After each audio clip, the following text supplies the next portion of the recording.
Igwebike TV, ọnụ na-egburu Igbo niile n'ebe ụwa sọtụ.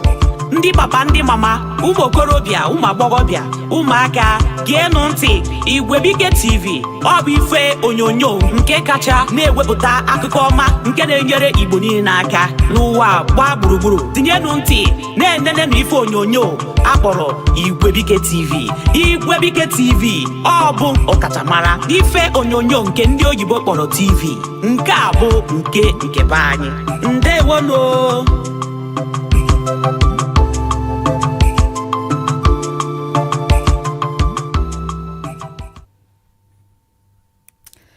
Igbo ndị ọma na-ege ntị, ekenekwa m unu. Abụ m Ada Igbo Ngozi Chukwuka. Anyị nọ n'ihe onyonyo bụ Igwebike TV. Anyị abịakwa n'ụbọchị tata bụ Orie n'izu Igbo ka anyị neba anya ma tụlekwa okwu a akpụ n'ọnụ n'ala Igbo nakwa mba ụwa niile bụ oke mgbasa alụmdi na nwunye kịta. Anyị nwere nnukwu onye ọbịa n'etiti anyị tata nke anyị na ya ga-atinye ọnụ n'okwu a. Ọ bụ ezigbote nwaafọ Igbo gbanyere agbanye n'ihe nkụzi banyere alụmdi na nwunye nakwa ọnọdụ ndị ọzọ gasị. Ọ bụkwazi nne, ụkọchukwu, onye ode akwụkwọ, onye ndụmọdụ n'ihe gbasara iwu. Aga m agụ ole ghara ole. Ka anyị kpọbata nwanne anyị nwaanyị bụ nnukwu Ada Igbo ji eme ọnụ, ụkọchukwu Chika Amadi.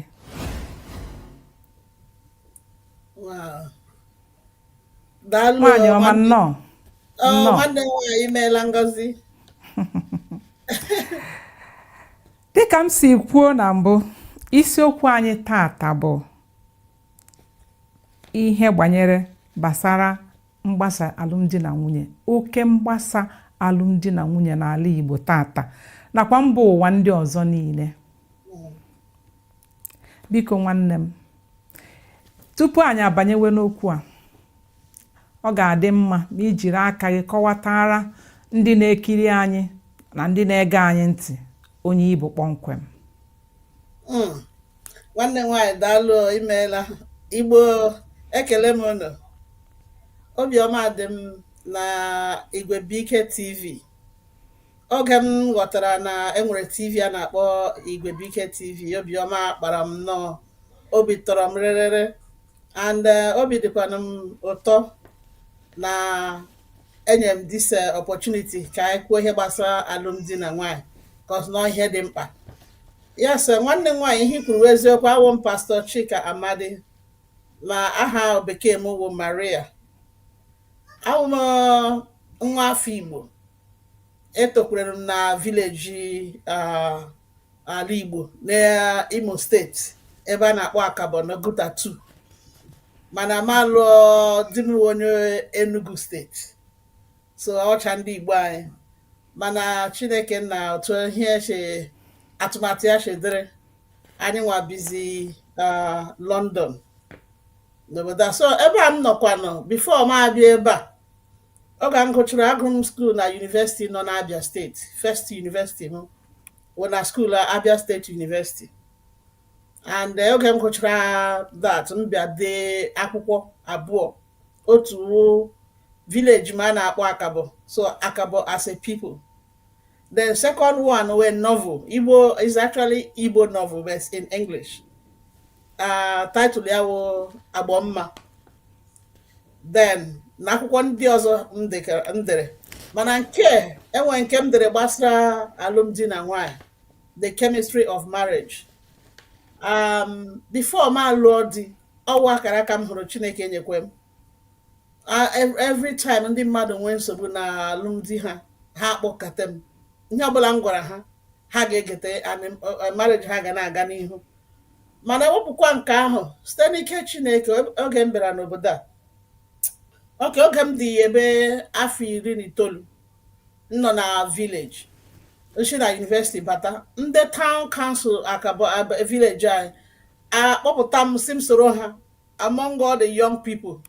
So mụnwa were a member of the town council. So I discovered that ihe gbasara leadership was part of my life.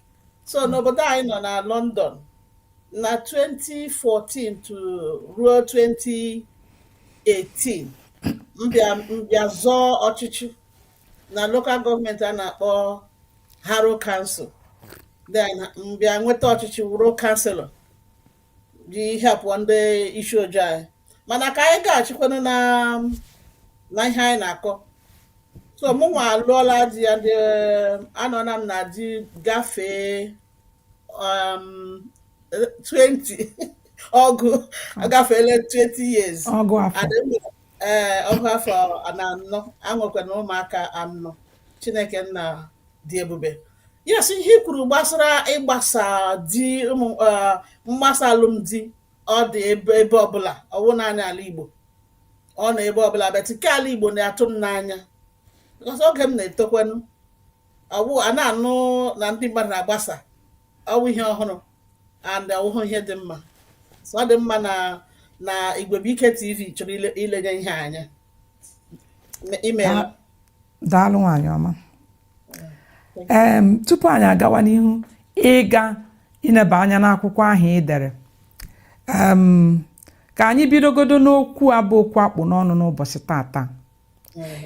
Ị nwere ike ịkọwatara anyị na ndị na-ekiri anyị ihe ọ dị gị ka ọ ya kpatara ihe nka?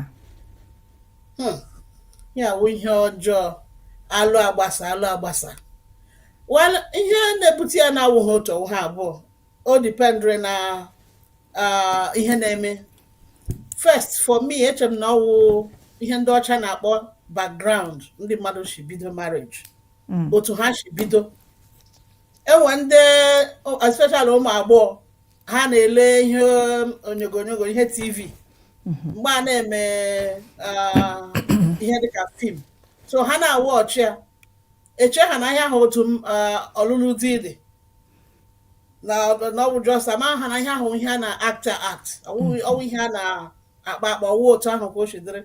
So ha bịazie lụọ di anaghị eme di ha ọkwa na ụmụ nwoke na-eme nwaanyị ha na-atụ anya ka ha biwe ụdị ndụ ihe ha na-awọchị na onyonyo. That is a very wrong foundation. Ọ dịghị mma. Ihe ahụ na-abịa weta that early crack. So ndị ọcha na-akpịa expectation. So the expectation are very high. Then a na-agazi ọ bụrụ na ke nwoke ma ọ na nwaanyị meet up with that expectation nsogbu ebido. Nke ahụ one of them.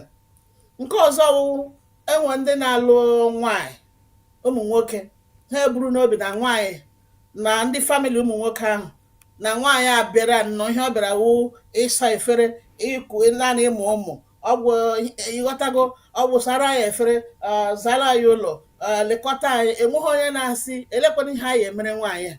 So ụmụ nwaanyị a ga na-arụ na-ata ahụhụ. Ụfọdụ na-emekwa biznes, ụfọdụ na-arụkwa ọrụ still kwa ha na-elekọta yet a na-emekwa nwaanyị ahụ expect ka ọ na-eme ihe niile otu as if na ọ na-arụ ọrụ. Ihe a megide nwaanyị ahụ nwere ike inwe obi nkolu. And also ndị ezinụlọ nke nwoke ụfọdụ family na-adịghị adị anabata nwaanyị alụtara na ezinụlọ ha. Enwere family alụta nwaanyị ọ dịzie ha ka ọwụ na nwaanyị ahụ na ha na-eme ihe na-akpọ favor we favored you by marrying you.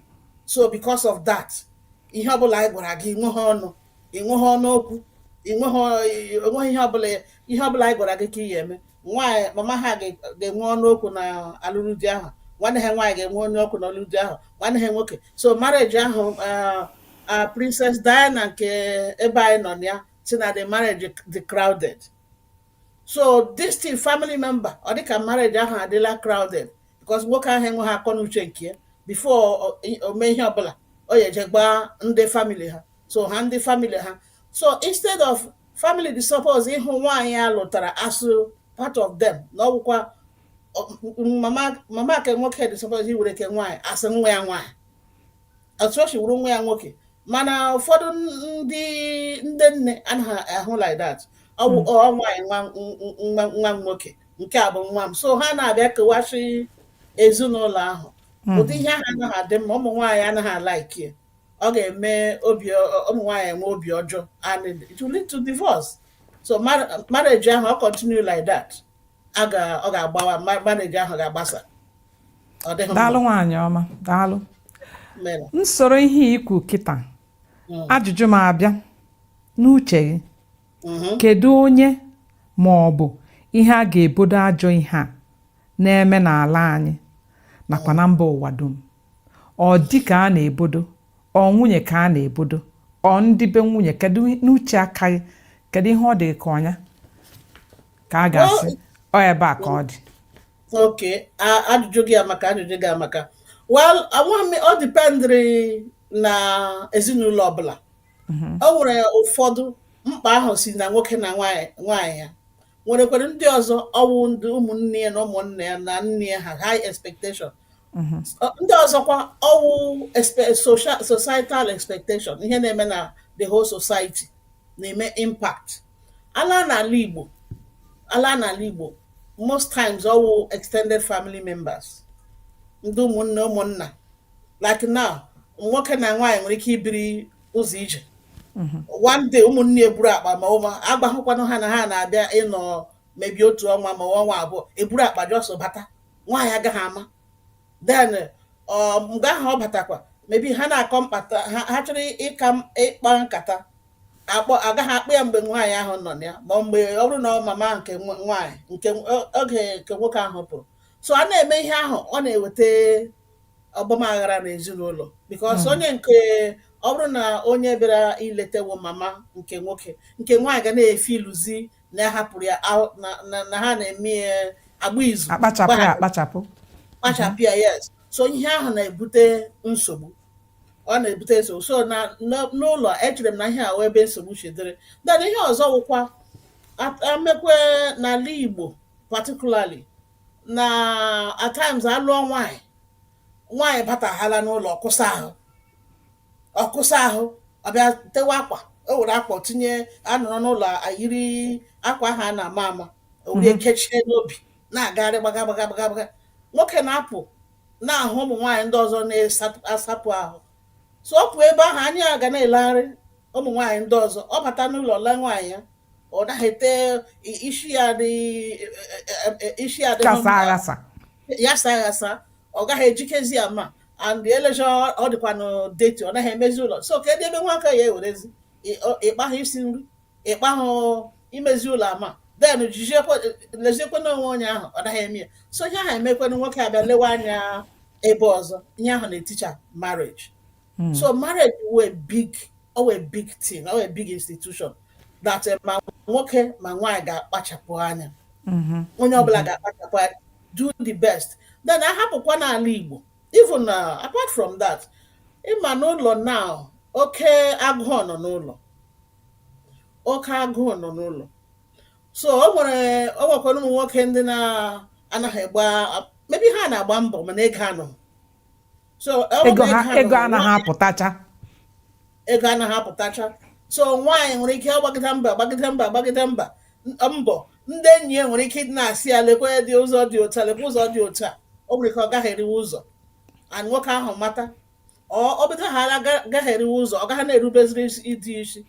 Nwaanyị di ekwughala ihe ọbụla otiwapụ because obi a nọ n'ebe ọzọ, marriage ahụ agaghị work. Ụkwanụ ụmụ nwoke na-ele anya n'akwụkwọ m ahụ ị na-ekwu okwu, the chemistry of marriage. One of the things m kwuru ebe ahụ that I will say it in English, that it is not a lack of love but lack of friendship that makes marriage unhappy. Ya bụ na atụgharị ya n'Igbo, ọ bụghị na ịhụnanya adịghị, nọọ ịbụ ezigbote ọyị dịka di na nwunye, maka na di na nwunye kwesịrị ịbụ ezigbote ọyị. Mgbe ya ha adịghịzi. Ihe kwuru eziokwu. So ndị mmadụ lụọ di, yes, ihe mbụ ịhụnanya, nwoke ahụ nwaanyị n'anya, ahụrụ gị n'anya, ka akwụkwọ nsọ sị nwoke hụ nwaanyị gị n'anya, nwaanyị rubere di. So nwoke bịa hụ nwaanyị n'ụzọ, ọ hụ ya n'anya, ọ bịa to the extent ọ sị ya, ngwa achọrọ m ịlụ gị, ọ kpọbata nwaanyị ahụ. ụfọdụ ha alụtaghala nwaanyị ahụ ọ bụla nga lọv ahụ yes asị alụọla n'ngụ ugbo ịhụ na ahụrụ m gị n'anya now mgbe ahụ nwoke ahụ ya sị ahụrụ m gị n'anya ọwụ ebe ahụ ka ọ dị suppose ịkwụsị oke nye nwaanyị ego nye ya ihe ọbụla ọ chọrọ mana nwoke anaghị anọ n'ụlọ mgbe niile nwoke a nọ ebe ọzọ mgbe niile ọ na-aga enyi nwoke nke enyi nwaanyị nke ọ na-aga ịṅụ mmanya nwaanyị anọrọ naanị ya nwa naanị ụmụaka so ọwụ ha friends di na nwaanyị dị suppose unu lụbata nwoke adịghị suppose inwe another best friend somewhere else nwaanyị adịghị suppose isi na another person wụ my best friend your husband is suppose die dị suppose ịwụ best friend nwaanyị dị suppose ịwụ best friend ọ bụrụ ihe ọ na-ebe mmadụ ọjọọ ọbụla ihe a na-anọghị anaghị eshi ike ọ naghị eshi ike ọ na-ara ahụ ọ gbasa because obi nwoke nọ ebe ọzọ obi nwaanyị nọ ebe ọzọ mgbe ọbụla nwaanyị filure na anaghị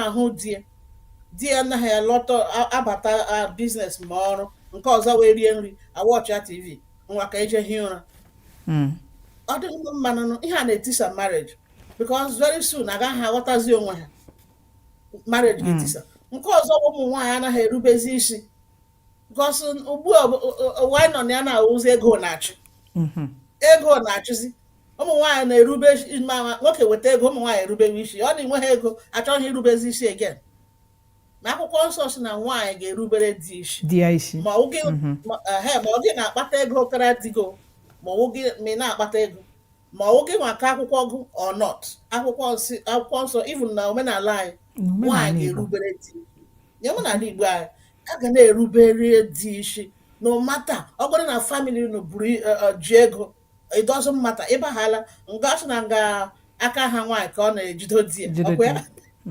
ya so a suppose irube isi mana ụfọdụ mmadụ anaghị erube isi and ụfọdụ ha enyi ha nwaanyị wu ndị gbapụtara na di then ha na-ege ihe ndị enyi ha nwaanyị ahụ na-agwa ha very soon nke ha ya gbasakọ so ihe ndị niile a na-eme marriage na-aghasa ma ego ma erubeghị isi obodo oyibo iche obodo oyibo dịkwara iche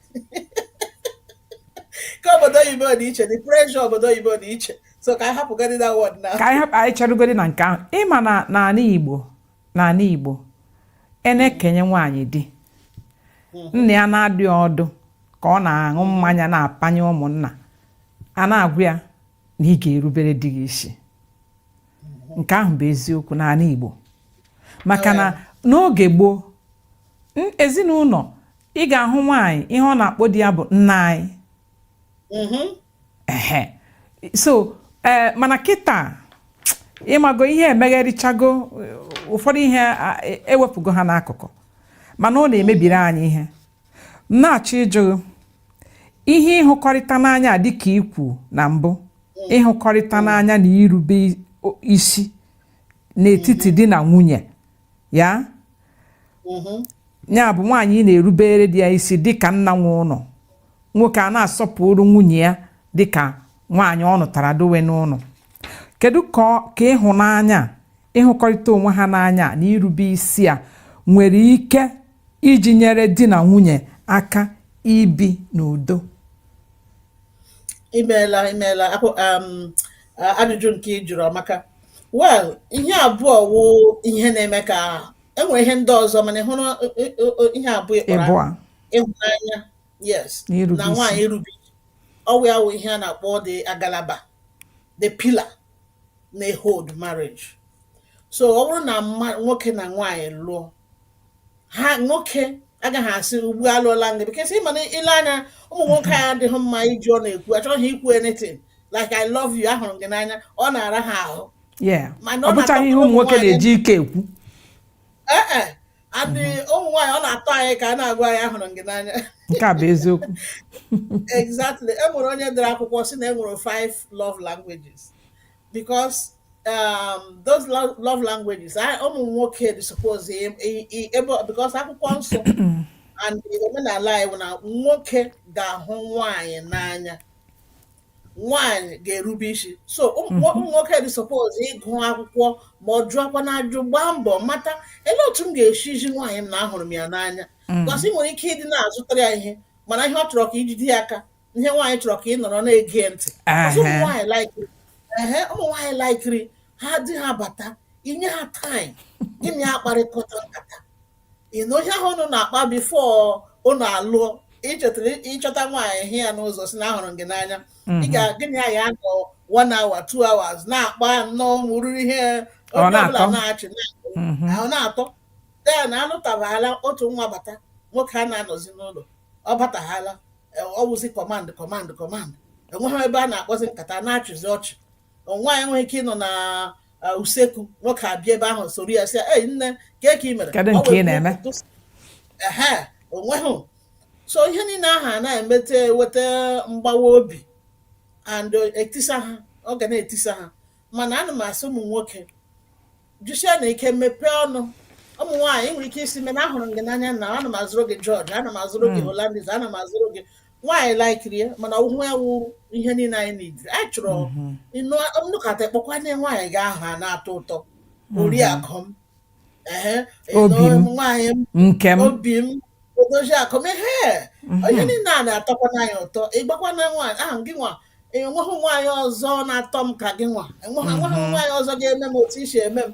Nwaanyị na onwe ekwenụ ịnọkwana ịgbakwanụ di gị ọrụ na ọrụ ara ga-ahụ ikwu. Ugbu anyị nwere fon like this, ide na fon ide were esendara nwaanyị ahụ zụọ kaadị. onwe ihe ọwụwa oyibo anyị na-asị na ọ bụ obodo oyibo, ọwụwa obodo oyibo anyị nwere ike ime. Ị nwere ike igo kaadị, ị nwere ike dee something nye gị nwaanyị gị, surprise ya nwaanyị gị,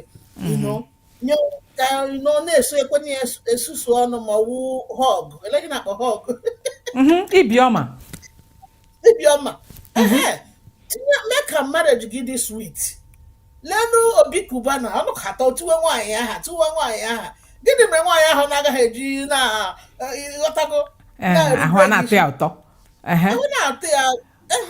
So ụmụ nwoke dị suppose ịdị na-eme otu ahụ, mana ọwụ nnọọ abata ele nri m isi nri ịsahụ ihe nọ nwaanyị ha ọwụghị odibo ka nwaanyị bịara ịgbara ya na ịya ahụ ya n'anya.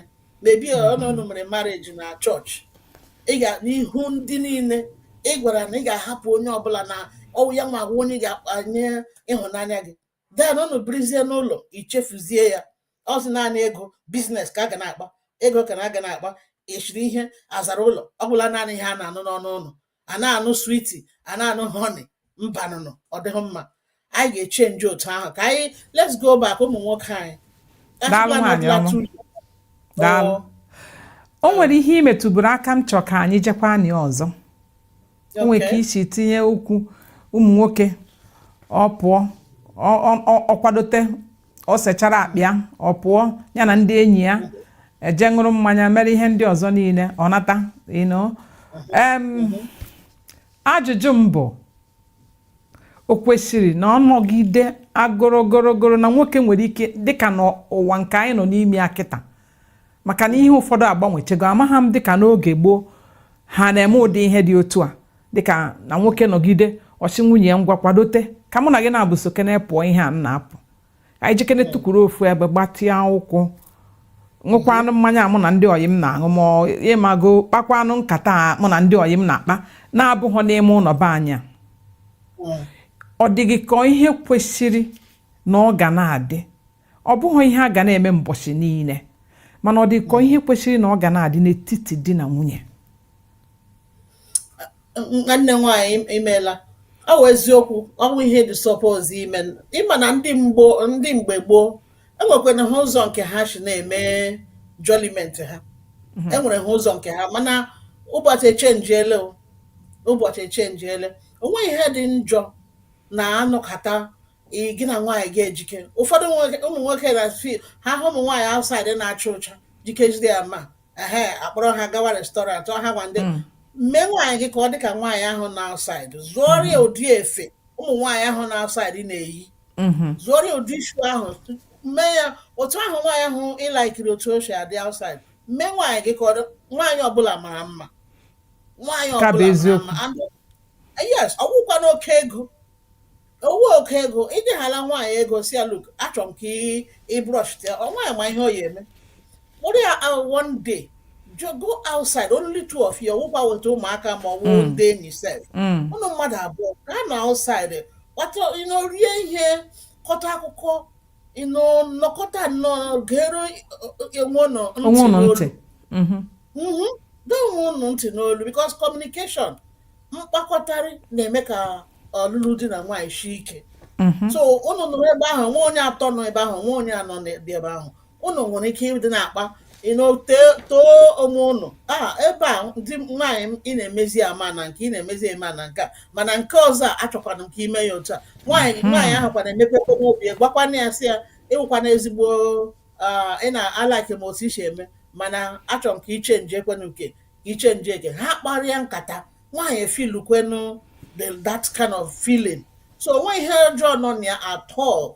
agaghị ebe ahụ iji na ime ihe ọjọọ just to have fun ọ bụ nwoke naanị every time naanị gị na ndị enyi gị nwoke ga na-aga outside kpọrọ nwaanyị gị pụọ outside nyekwenye treat asị na nke mee onye akịdị nke mere gị echọchala m ilu mee nwata ka emere ibi ya obi adị ya mma obi adị ya mma yes so otu ahụ isi akpọ ndị ọzọ apụ biko otu ụbọchị mebi na-eyi otu mawa abụọ kana nwaanyị gị pụọ jee nwee fon thank you daalụ nwaanyị ọma okwu a ikwu kịta banyere ihe bekee kpọ communication enwere m ajụjụ n'ime ya kedu ka otu nkwukọrịta okwu nke bekee bụ communication na alụmdi na nwunye nwere ike isi nyere di na nwunye aka ọ bụ sọọsọ ka isi kwuo mgbe ha pụrụ apụ ka ha nwere ike inwe mkpakọrịta ụka ka ihe ha nwere ike ị na-eme na be ha nwee na-enwe ike ịgwa onwe ha ihe onye na-eme nwanne ya adịghị ya mma ma ọ bụ ihe onye na-eme n'ezinụlọ ha adịghị ha mma ọ dị ka ihe kwesịrị na aga na-eme ya ọ bụghị n'ọsọsọ mgbe enwere ike ohere ịpụ ijeje sọ di na nwunye ọ dị ka ihe a bụ ihe kwesịrị ị na-aga n'ezinụlọ kwa ụbọchị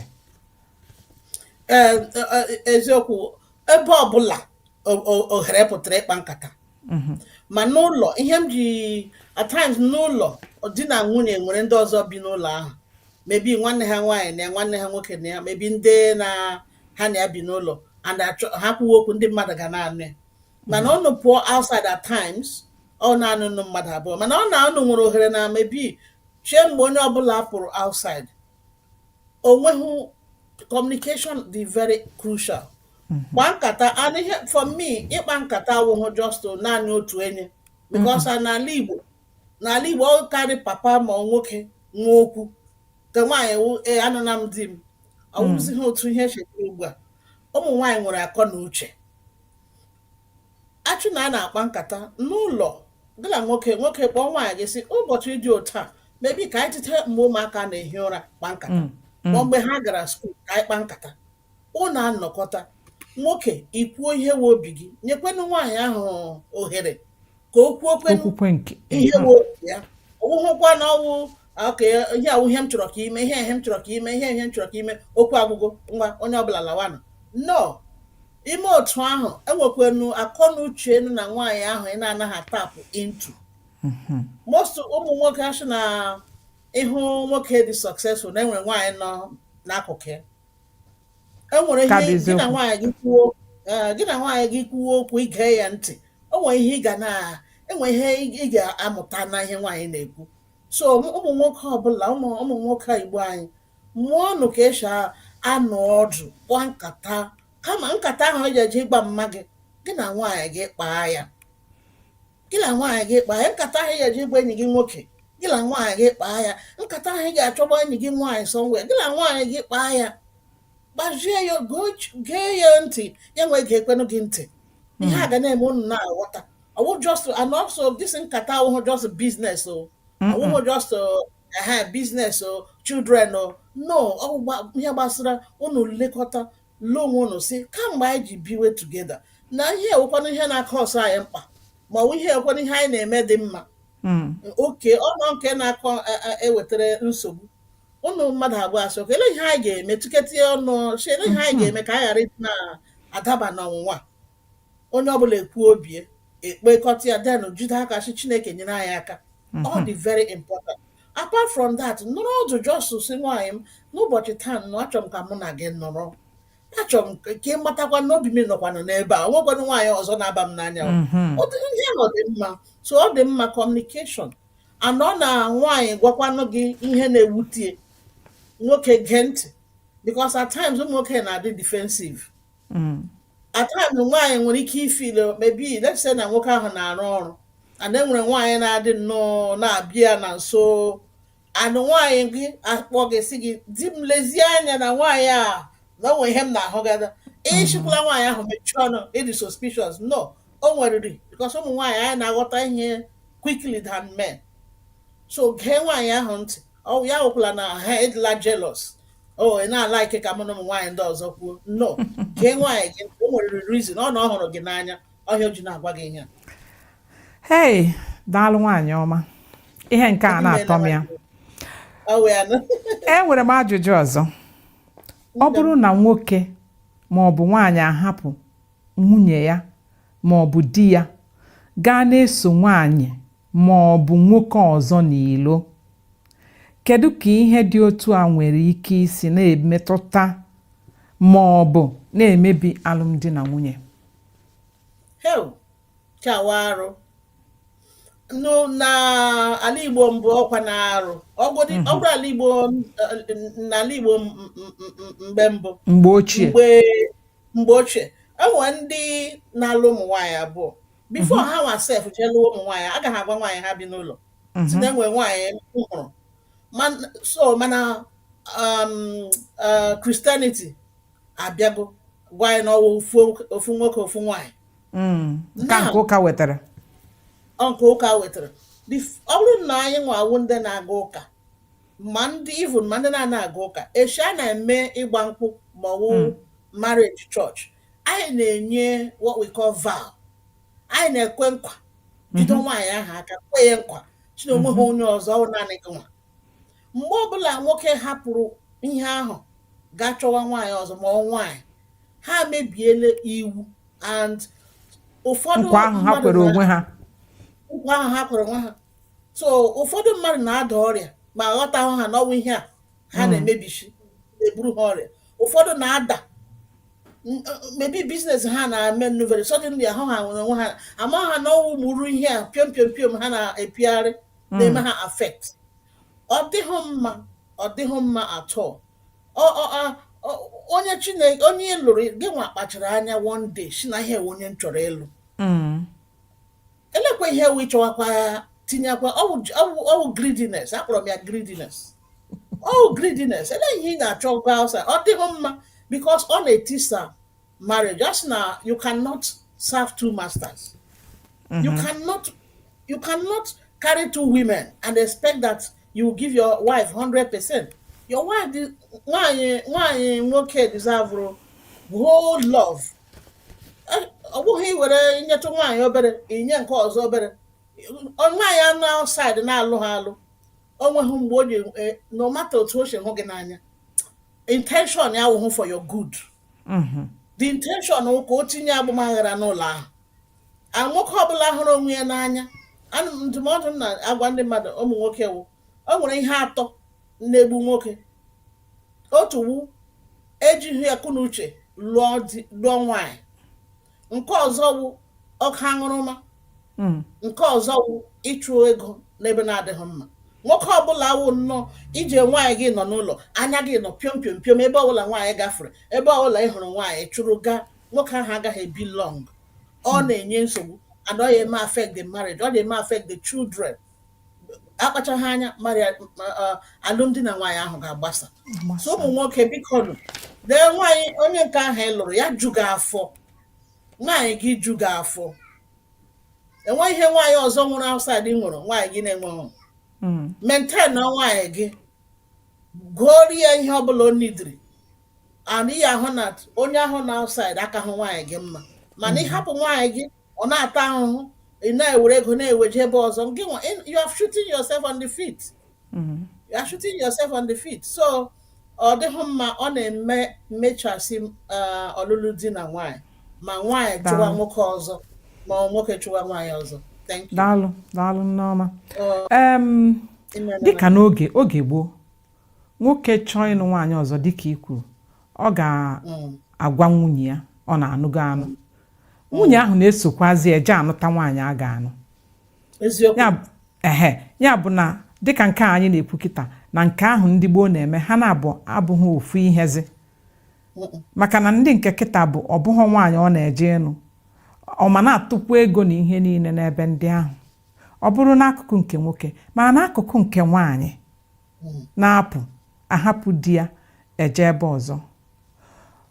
Ọ dịghọ dịka a ga-asị na di onye a adịghọzịa mma, ma ọ bụ na nwunye ya adịghọzịa mma. Ha megide otu a banyezie n'okwu mgbasa, o nwere ka e ga-esi mekwa idozite okwu a, idughachite ha azụ ka ha hapụ ijefe ụzọ ahụ ha na-achọ ijefe. Enweghịkwana ihe mebiri emebi na a na-agaghị emekwata. Ọwụ nghọta, wisdom and understanding, nghọta. Ọ bụrụ na ọzọ nwere ụmụ nwaanyị ndị na-anọ, ndị ọrụ ha wụ na ịgbachasị marriage, alụmdi na nwunye. Ọ bụrụ nwoke amakwa ha na nwaanyị alụọla di na obikwa na nwaanyị bi na di, ha ga na-enye nwaanyị ahụ nsogbu. Ụmụ nwaanyị ndị ọzọ na-emekwe ka ha megharịa nwoke ahụ anya, and unfortunately ha nwere ike dịkwanụ trapped. Mana ọ na nke a mee, ọ bụrụ na ihe a pụta ihu, mebi nwoke wu nke na-eme ihe a, nwaanyị mata, ha nwa nọkọta ọnụ gba nkata asị, nekwa ihe a ihe ị na-eme. Ọ na nwoke ga-ekpete sị, ee, ihe a na-eme mana ọwụkwa n'obi m, ngwa nyere m aka ka m kwụsị ya. Ana m agwa ụmụ nwaanyị, ekpere wụ ọgwụ anyị gwọrọ. Ekpere wụ ọgwụ anyị gwọrọ. Kpere di gị ekpere, ọ na-apụ onye ọbụla ọ na-eme, kperi ekpere, nwekwe n'obi Chineke iji gbaghara, because anyị na-ewu mmadụ ka anyị wụ. Nwoke nwere ike ije dị, o nwere ike onwekwe mgbe o bu n'obi ka ọ bịa megide nwaanyị, chụwa nwaanyị ọzọ, mana nwaanyị hụ nọ outside abịa mee ya entice. The same thing na nwaanyị. Ọ na ha mmadụ abụọ, nke nwoke ma nke nwaanyị, nke mejọrọ nke ọzọ, yọọ mgbaghara sị, biko ọwụ ihe m chọrọ ime, ọwụ ekwensu rafuru gbaghara m. Ana m asị, ọ bụrụ na ọ nwoke ma nwaanyị, gbaghara. Ọ na-echefukwala ebe unu si bido, echefukwala na ihe unu bidoro together, echefukwala na ụmụaka, because ọ na-agbaghala m ahapụ ihe a otu si marriage a, ọ ga-eme ụmụaka affect. And achọrọ m ikwukwe n'ala Igbo anyị, ihe anyị ji eme traditional marriage, ihe a ji akwụ dowry, ọwụhụ n'efu. Ihe eji eme dowry n'ala Igbo wụ iji isi nwoke ịhụ na mbọ ị gbọrọ, ọwụ naanị nwaanyị a ka ị bịara lụọ, mmanya na papịa sokwa na ezinụlọ famili anyị niile. So ị na-emekwa ihe ị na-eme, kpachakwụrụ anya. Ọwụkwa ihe eji agbara echi iburu akpa gị si na-alụzi nwaanyị, si na-alụzi no. So ọ bụrụ na ihe dị otu a mee, ọ na ha mmadụ abụọ enweghị ike ịchịkọta onwe ha, ndị famili nwere ike ịbịa nyere ha aka. Ọ dị possible, ọ bụ ma nwoke ma obi ha anatakwa ha, si agbaghara m gị, mgbe emekwali ọzọ, they can come together. Imeela. Daalụ. Enwere m ofu ajụjụ ọzọ m ga-ajụ gị tupu anyị abanye n'okwu gị kọwara anyị maka akwụkwọ gị. Ajụjụ m bụ, ọ ga-abụ eziokwu isi na di na nwunye nụchara ma gbasaa nwere ike ị na-ebute ọgba aghara n'ezinụlọ ibe ha, ọkacha ma ọ bụrụ na ha mụkọrịtara nwa ma ọ bụ ụmụaka, dịka na ọ bụrụ na ha agago n'ihu ịlụ nwoke ọzọ ma nwaanyị ọzọ? Ọ dị ka ha nwere ike ị na-abịa na-ebute ọgba aghara site n'ụmụaka ahụ ha mụkọtara n'etiti ndị ibe ha ndị ọzọ gawagoro ihu n'ụwa dị ọzọ ma nwaanyị ọzọ? Ọ eziokwu ka ị kwuru, ọhịa a na-ebute nsogbu ma ọ bụrụ na marriage ahụ tiwara ụzọ dị ọjọọ. enwe ndị na-emesi oke anyị achọzi ihe gawere onwe gị ka m gara onwe anyị ka bụkwara enyi na nwaanyị unu nwere ike ịdị na-ekwutarị then ọ na amụrụ ụmụ alụmdi na nwaanyị ahụ then n'ụfọdụ oge ụmụaka ahụ na onwe ha first ga na-adị amaghị ma mma ka a ga-eso ma mpa ka a ga-eso maybe ha gaa na nke mma ha na-ekwu okwu ọjọọ gbasara papa ha na-asa papa ha wụ ajọ mmadụ papa ha mere nke a papa ha mere nke a ụmụaka ahụ ga-akwa gba papa ha ihe a ga na-ebute nsogbu and nsogbu ahụ ga-emekwa na affect marriage ha mmadụ abụọ mgbe ha bịa sewo so the best thing ọ na nwoke na nwaanyị si na ha chọzighị ịlụ ha tụrụ ya ka ha wuru follow peace enyi so that ọ bụrụ ụmụ ha let's say na ụmụaka nwere graduation ha mmadụ abụọ nwere ike ịga di ke nwaanyị akpọrọ di ọhụrụ ke nwoke akpọrọ di nke ọhụrụ aga ebe ahụ ọ maka the child ọwụhụ maka two of them and kene mee ihe niile n'udo ihe niile ahụ zọgbuo na nwoke na nwaanyị bịa chọpụta na ha ekeghụ ha maka ha mmadụ abụọ emini hụ na ozi zọgbuo ọ ga ha echetakwara mgbe ha bidoro udo na-agba ndị mmadụ na udo ka mma karịa ya yes because ha mmadụ abụọ dị na-ese okwu mebie oke nwaanyị die nke ọhụrụ nwere ike na-alụzikwa nwoke nke agha and marriage abụọ ha agaghị stand so peace udo dị mkpa ọ bụrụ na ụmụaka nọ ya ma ụmụaka anọghị ya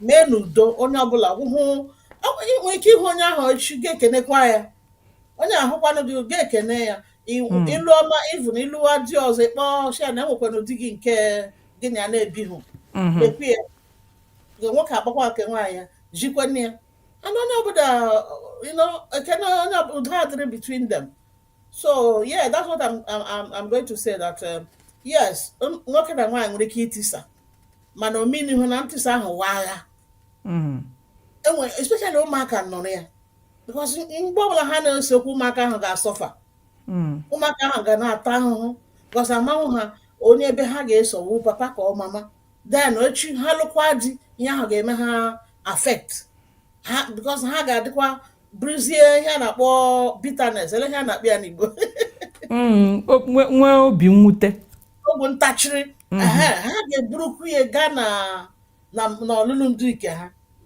because onye ha hụrụ nne na nna ha amịghị mana ihi ụmụaka esoro udo because ụmụaka ahụ na papa ya na mma ebighị n'otu ma ha dị mma ụmụaka ahụ too ha ga na-awụ ndị na-eme udo ebe ọbụla ha gara mana ọ bụrụ na ugbuo bute gbuo ụmụaka ahụ eto chee na otu ndụ chedere na otu adị suppose ha so ha lụgodi di ọkwa otu a ka ha ga na-eche alụ so ọ dịghị mma daalụ ụfọdụ ga na-ekiri anyị kịta na-asị ụkọchukwu ihe o ji na-ekwu otu a mana okwu a niile bụ okwu dị ndụ dị ka chisi kee ya tọgbọrọ that onye ọbụla chọrọ inweta ihe bụ ezigbo ihe dị na alụmdi na nwunye ga-ege ntị n'ihe ụfọdụ anyị na-ekwu na mgbede a pastọ anyị ga-abịa jee n'okwu akwụkwọ anyị de nke ịkpọ The Chemistry of Marriage 7 Strategies that can help your marriage work.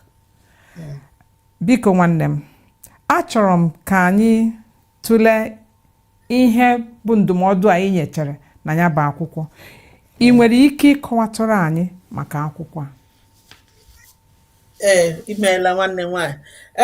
Akwụkwọ a The Chemistry of Marriage ọ bụghị naanị maka ndị na-aga ụka ọ maka onye ọbụla because ihe m dere ebe ahụ woo ihe m mụtara mgbe m dịkwa nwata m na-ahụ ndị na-alụ di na nwaanyị n'ala Igbo ma ọsọ ma nke ugbua m lụkwara anụ di otu m si hụ and onye ụkọchukwu ndị mmadụ na-ebutekwa ihe mkpa ha gbasara marriage na-abịa so ihe awụ experience m nwa nwere.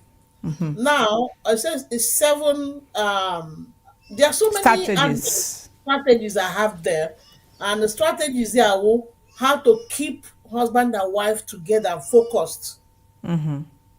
ingredients ha ga na-etinye. Ịma na marriage ọbụla dị iche, ọwụ ka ha dị niile eziokwu. marriage ọbụla dị iche, ọwụ ihe niile ahụ m dere dị a o nwere ike naanị otu ihe ga-abara otu onye ya uru, o nwere ike atọ ihe ga-abara otu onye, o nwere ike ọwa ofu ofu. So ihe isi mbụ m kwuru wụ na di na nwanyị ị na-achọ like onye agbọghọ na-etonu si na ọ chọrọ ịlụ di. First thing onye ahụ ga-ebu ụzọ chọpụta ele ihe wụ what is my vision, ele ihe m chọrọ. Kedu ihe ahụ m bụ n'uche na-eje ihe a? Exactly, ka ihe wee ebumnuche marriage a, because enwe ndị bụ n'obi achọga ha onye ji ego, so ya wụ ha onye ji ego agaghị agaba na marriage ahụ. Onwe ndị wụ achọrọ m onye gụrụ ezigbo akwụkwọ, achọrọ m ụfọdụ wụ achọrọ m ezinụlọ mama ha na papa ha, ile papa mama ya ha abụọ biri nnọọ n'udo, Ọfụma. so ha biri n'ọfụma, achọkwana m ka kemu. So those things we need to a couple, or before somebody enters marriage, before nwaanyị ma nwoke alụọ di, ihe niile ọ dị suppose ịnọ ọdụ calculate ya sị ele ihe wụ ọwụ onye na-asọpụrụ Chukwu ka m ga-abụ, ọwụ onye wụ entrepreneur, onye wụ businessman, ele ihe wụ vision onye ahụ. Then that is the first thing. Then abịa lee nwoke na nwaanyị, ele ihe wụ role anyị, ele ihe ji akpọ role n'Igbo forgive me. Udodi, ya dịka onye ọbụla, kedu ihe m nwere ị na-eweta na anụ di na nwunye a? So o nwere ihe ndị ụmụ nwaanyị, ihe ewu na ihe ewu central na ụmụ nwaanyị ịbata na di, ihe ewu ihe mere gị expect. Ụmụ nwoke kwena enwe ihe eme gị expect. So elebara m anya na ụmụrụ ihe dị otu ahụ, dịka nwaanyị n'ala Igbo a na-akpọ nwaanyị odoziọkụ, na-akpọkwa ụfọdụ oriakụ, mana ụbọchị anyị na ugbu a ọ ka mma ịkpọ mmadụ odoziakụ. O nwekwa ndị a na-akpọkwa osodieme, thank you. So ụmụ nwaanyị chọrọ ịlụ di ma ọ wụọgodi na ahịa mmadụ alụọla di, ọ dị suppose ịnọrọ sị agụmanọ nnọọ fọnye aka na jos nọrọ nnọọ onwe ihe m na-eme, naanị nwoke a na-eme. Then also ele ihe m ga-eme ka di m onwe ihe ile mmaga anya ndị nọ na village, ele ihe marriage ha ji dị nnọọ na-atọ, ele ihe mma m nọ na-eme mere papa m nna m anya. Ịchọpụta na mma gị na plan ụlọ, ịchọpụta na mma gị na-eme sure na nri nọ n'ụlọ, ịchọpụta na mma gị na-eme sure na ihe niile efe di gị na-eyi dị ọcha. Then you have to consider that. Then the man bụ na gị nwa na-echekọta iwu ochekọta ụlọ, ya ha nọ di a mma gị bịa na-agwa nwaanyị gị okwu, nwaanyị ụmụnne gị abịa na-arụ nwaanyị aga aka n'anya. No, gị nwa ga-awụ nwaanyị lụrụ, gị nwa ga na-egbochitere ya, na-ekwuchitere ya. So you have to learn about that. The man all part of ọrụ ị ga na-arụ. Ka ahụ one, nwoke dị suppose isi kpọọ nwaanyị ya nọrọ ya ọdụ si ịhụna n'afọ, ihe m dere n'akwụkwọ a, ịhụna for example like ịhụnafọ anyị na-aba, ihe awụ ihe plan anyị, ihe awụ ihe anyị chọrọ ime achieve, ihe anyị ga-emeju ejupụta n'ahụ a. sorry, because ihe anyị hụrụ n'ala Igbo at times nwoke a na-agwadi nwaanyị ihe ọ na-eme, anaghị agwa as if na nwaanyị amaghị ihe, ha jọpụta were ha naanị ha akpọ nkata n'onwe ha sị na ihe ha chọrọ ime, then omee ka achọrọ ka nwaanyị ahụ soro ya. Nwaanyị amaghị ihe ị chọrọ ime, otu iji chọọ ka o mee ka o soro gị. So ụmụ nwoke dị suppose ịnọ n'ọdụ chee si oke afọ a na-abịanụ, ọnwa a na-abịanụ, wiki a na-abịanụ, ihe anyị chọrọ ka anyị mee, ihe atụ anyị chọrọ ịzụ ụmụaka anyị, ihe ahụ ihe biznes anyị chọrọ ime. Kpọọ nwaanyị ahụ si ya lekwe ihe wụ atụmatụ anyị nwere, enwere ihe ị chọrọ ikwu, ngwa lekwe nke gị ihe ị ga-eme ka anyị so that ihe a dị successful, nke a ka m nwa ya eme, ihe a wụkwanụ ihe then kpakwanụ setie the rule na ihe ụdị enyi nwoke ụdị enyi nwaanyị achọghị m ka ụdị abata n'ụlọ a, ezinụlọ anyị. So ihe ahụ role ụmụ nwoke. So I looked at the roles of women and the roles of men. So ọnọdụ ya ma ị nọ na village o, ma ị nọ na town, ma ị nọ Europe, ọ ga-awọkụrụ gị. Ndị niile gụrụ akwụkwọ a Chineke nyere ha aka. elere m anya also elere m anya the role ekpere na-play na marriage. Asị m na before mmadụ abido anyị na-ekwukwe na ekpere a, ụfọdụ n'ime anyị asị beta ihe niile na ọ na-ekwu Christianity. No, even n'ala Igbo anyị enwere chi. Ọwụ marriage awụ ihe ị ga-apụta na gbabana ya. Before nwa agbọghọ nwoke obere nwoke chọrọ ruwe oge o ji alụ di na nwunye, ha were ohere gwa Chineke okwu si ya lekwe, erule m n'ịlụ di, erule m n'ịlụ nwaanyị, nyere m aka, ji m ụzọ, ji m ihe m chọrọ, ihe m chọrọ. Then ọ dịkwanụ good na onye ahụ ejekwe seek advice ke nwoke jụọ ndị mmadụ ajụjụ, ke nwaanyị jụkwana mmadụ si ama m na ahụ m agbọghọ mana marriage ihe ọzọ, ele otu ele ihe wụ ihe m ga ndị suppose ịma ihe m kwesịchara ịma maka alụmdi na nwunye. Yes, because ụfọdụ mmadụ ihe dịzi ha mkpawu ashebi party so ha na-eme big marriage ceremony mana adịghị ha prepared. So the man they suppose be matured. So I'm looking at areas of growth, maturity in a man before na-akpọta nwaanyị kụrụ nwaanyị n'aka, nwaanyị ụmụaka bata ọwụ joke, ọwụgo ihe ofe mrata. So nwoke dị suppose ịnọ ọdụ jụọ ụmụ nwoke ndị ọzọ wọchịkwana ha mara kọsị ịlụ di na nwaanyị awụghị just alụọla m ngwanụ bịa soro anyị rie ṅụọ echi ahụ naanị otu ụbọchị, then onye ọbụla bịa mechaa laa n'ụlọ ha, then onye dịziri akọ na uche gị ga-adị ya. So nwoke na nwaanyị ma ọ gwara na ha enwekwa ndị alụọla ha already mana ha bịa na-enwe nsogbu, ha na-aghọta onwe ha, onwe ihe ndị njọ ka ha jee chọọ somebody, maybe onye ụkọchukwu maọbụ nne na nna ha ga-enyetụrụ ha aka ịhazi ihe ọ dị very important. Mana kem ekpere maọbụ chi na-efe chi ọbụla ị na-efe, ma mgbe ị na-ebido ma mgbe ị nọ n'ime ọlụlụ di gị, ọ na nsogbu bata ma ọwụkwanụ ihe na-aghọtaghị, mgbe ikpere n'ala si Chineke nyere m aka nke aghọtaghị m ya, ma ọwụlekwa ihe di m na-eme alaikekwenụ nke adịghị mma, ahapụ ihe ọlụlụ anyị ga-agbasa, nyere m aka. Nke nwoke kwenụ yọkwanụ Chineke.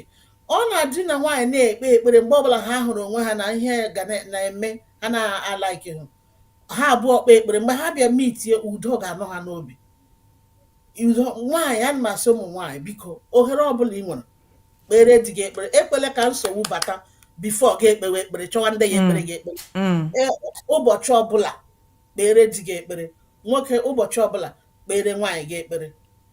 A na-ekpe ekpere ahụ, Chineke ga na-edu unu n'udo, na-eji unu ụzọ unu ga na-aga, and ọlụmdi na nwaanyị unu ga-abịa dị shi ike na onwe ha ekwensu ga-agbasi ya nọ, and ihe treasure blessings will be part of the marriage.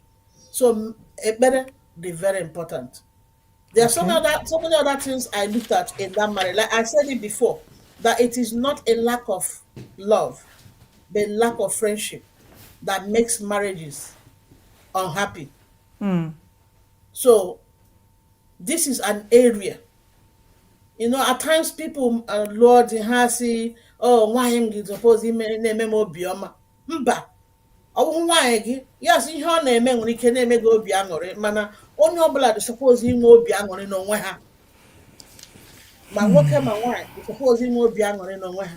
Then ha wekọta ọnụ mgbe niile aga na-enwe obi aṅụrị na ezinụlọ ha. Daalụ. Anyị abịa ọgụkwa n'isi njedebe, mana o nwee ofu ihe m ga-achọ ka itinye ọnụ n'ime ya tupu anyị emechie. Ihe ahụ bụ ihe banyere ihe gbasara nke oyibo na-asị gender equality.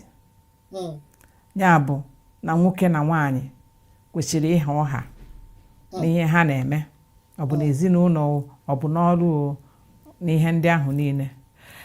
ịbịa n'anya n'ụwa anyị nọ kịta, ya bụ ihe abanyego gbaa mgbọrọgwụ n'ebe dị elu, wee ọ dị ka ọ na-emebicha ihe.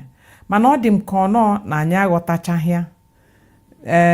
Nwoke asị mụ bụ nwoke nọ n'ụlọ, nwaanyị asị ịmaha na ihe emegharịgo. Kedu, biko nwanne m, kedu ihe ọ dị ka ọnya nwere ike ịbụ ihe ọ ga-abụ eme ihe abụ ịmago ịha ọha a na-ekwu maka ya enwe ike a na-ahakwa ọha ahụ ọ na-adaba adaba, hapụ ị na-etisa etisa? Imeela ihe a wụ ụmụ nwanyị na ụmụ nwoke onye ọbụla na-watchzi nọzi online social media, mana omenala anyị wụ omenala anyị wụ akwụkwọ nsọ n'onwe ya bukwere ya. Ọ bụ nwoke na-eburu mmanya gaa na nke nwaanyị, achọrọ m ịlụ gị, elochi ya abatakwazie n'ụlọ mmadụ chọzi kazi onye nwe ụlọ.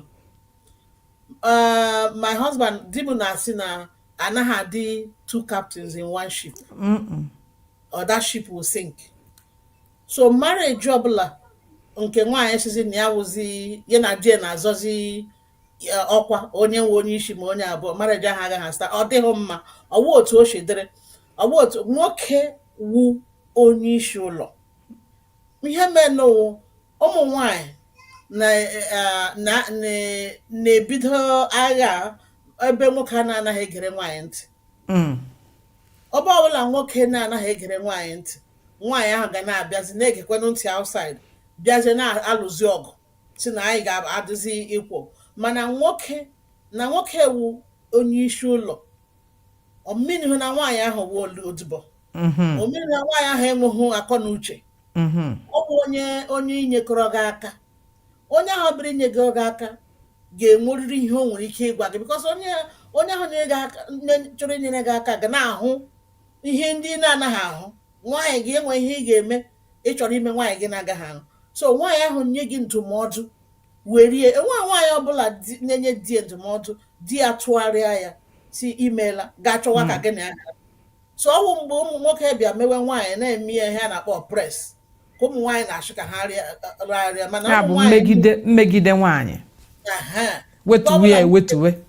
Exactly. So nwaanyị ahụzi ga na-egezi ndị ọzọ ntị mgbe mebi ọbịa kpatawa ego ọden ọbịa buliwe ọkwa. Ọ dịghị mma nwaanyị ọbụla mee, ma digo ọ na-ebudago ma ọ na-emegbu gị, ọwụghị awụ ihe ga-eme gị ka isizie na ọnụ mmadụ abụọ ha ma ị na-akpata ego, ma ọ gị zụrụ ụlọ, ma ọ gị nyere ha mebi ndị overseas visa.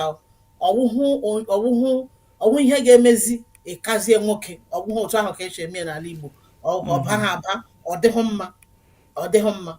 Nwoke, ihe ọbụla gbasara marriage, a na-agwa ndị mmadụ marriage wu Chukwu bidoro marriage, and akwụkwọ nsọ kwuru ihe marriage ewu. Akwụkwọ nsọ si na Chineke kere Adam, nye ya garden, nye ya like ọrụ ugbo, si ya kọwa hulekọjiwe ya. Na oge Chineke bịa hụ ya, ọ sị, Adam, ị nidiri onye ga-abịa onye enyemaka. Then Chineke weta Eve ọ ga-ejizi isizi Adam ngwa nọrọ n'azụ ka m sote n'ihu. Mba, ọ dị ọda Chineke mere na nwoke ihe nwaanyị ewu enyemaka. So mgbe nwaanyị ọbụla chọzi ka ya wụrụzie buru ụzọ, ọ dịghị mma, ọwa arụ. Nwoke dị suppose yes ibu ụzọ, nwaanyị esoro. Iwepụ iwe na Igbo m adịla tinted. Nke anyị niile nwechara kọma n'ime ya. Daalụ. Ụmụ Igbo unu anụ naanị anụ. Ihe a kpọrọ alụmdi na nwunye bụ ihe Chineke doziri bido na mgbe gboo. Ọ dịrị na-eme ọ na-adaba, mana ihe bịara n'ụwa kịta abịazịa aka ofu kọ ịbụọ di na nwunye asị anyị anụcha. Anyị na-asị unu biko nebawanye anya ọfụma ka anyị nwee ike inwewe udo na ọṅụ na alụmdi na nwunye na be anyị. Unu ahụna n'akwụkwọ a nwanne anyị nwaanyị dere. Ọ bụrụkwa na o nwe ka nke gị si eri mperi marriage gị, alụmdi na nwunye gị si agbanwe, ị nwekwara ike bịa neba anya n'ime akwụkwọ a. Ị nwere ike igote ya na Amazon ma ọ bụ jụọ ese ebe ị nwere ike inweta ebe dịgasị iche iche nwee ike inyere alụmdi na nwunye nke gị aka. Anyị na-ekene nwanne anyị nwaanyị bụ Pastọ Maria Chika Amadi bịara nọnyere anyị n'ụbọchị tata. Nwaanyị ọma, ọ ga-adịkwa anyị aṅụrị n'obi na anyị kpọkwa gị mgbe ọzọ na ị ga-abịakwa, maka na okwu a bụ nnukwute okwu anaghị atinyecha aka atinyecha ka ọ ha dị nnukwu. Anyị na-ekene gị maka nke ị gwagodere anyị n'ụbọchị tata. Daalụ Nneọma. Anyị siri jisie ike anyị kpọkwa gị ọzọ. Anyị na-enwekwa obi olileanya na ị ga-abịakwa zakwa anyị oku. Nsogbu adịghị. Biko ka m kwuo ihe ikpeazụ a. Achọrọ m ịgwa ndị be anyị ebe anyị nọ n'obodo oyibo, ha na-asọpụrụ ndị Igbo anyị, ọlụlụ di na nwaanyị ndị Igbo anyị. Ha na-asị na ụmụ nwoke Igbo na-alụta nwaanyị. Biko anyị ahapụkwala ihe a ka anyị soro ụzọ a, because ọ na-atọ m rịrịrịrị na ụmụ nwaanyị ndị obodo ọzọ ha chọrọ ịlụ onye Igbo. Ebe ọbụla ị gara ha sị gị, anyị nwe onye Igbo ị nwere, achọrọ m ịlụ onye Igbo. Ọ bụrụ na ụmụ nwoke anyị anaghị emezi ama, ndị ọzọ agaghị achọ anyị. So ana m anyị ụmụ nwoke anyị, biko ngụnụ jizie na ama. Ụmụ nwaanyị ka anyị nọrọ n'ọnọdụ asụ ụmụ nwaanyị, ka anyị ghara ịchọ ka anyị wụrụ di na nwaanyị. Ụmụ nwaanyị ugbu a ụfọdụ chọrọ ka ha nọrọ onwe ha, and ihe m chọpụtara afọ 2 afọ 3 ha achọwakwa nwoke ọzọ. Nke iji jizie ya ama, jizie marriage nke gị ama. Daalụ. Ngwa ka ọ dịkwa mgbe ọzọ. Daalụ.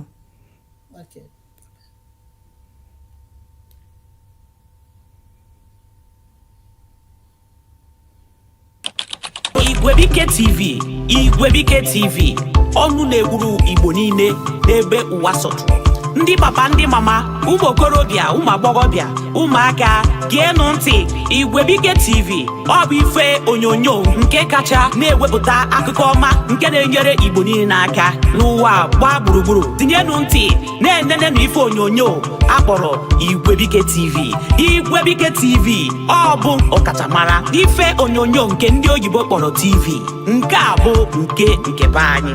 Ndewonu.